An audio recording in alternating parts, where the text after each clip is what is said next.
My goodness, don't you remember when you went first to school? You went to kindergarten. And in kindergarten, the idea was to push along so that you could get into first grade, and then push along so that you could get into second grade, third grade, and so on, going up and up. And then you went to high school, and this was a great transition in life. And now the pressure is being put on. You must get ahead.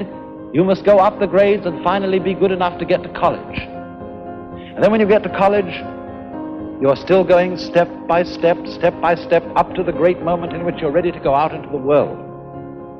And then when you get out into this famous world comes the struggle for success in profession or business.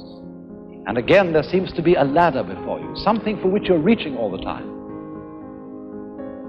And then, suddenly, when you're about 40 or 45 years old in the middle of life, you wake up one day and say, huh?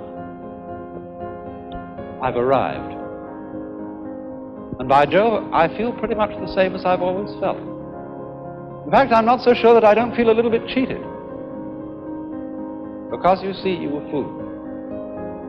You were always living for somewhere where you aren't. And while, as I said, it is of tremendous use for us to be able to look ahead in this way and to plan, there is no use planning for a future, which when you get to it and it becomes a present, you won't be there. You'll be living in some other future which hasn't yet arrived. And so in this way, one is never able actually to inherit and enjoy the fruits of one's action. You can't live at all unless you can live fully now.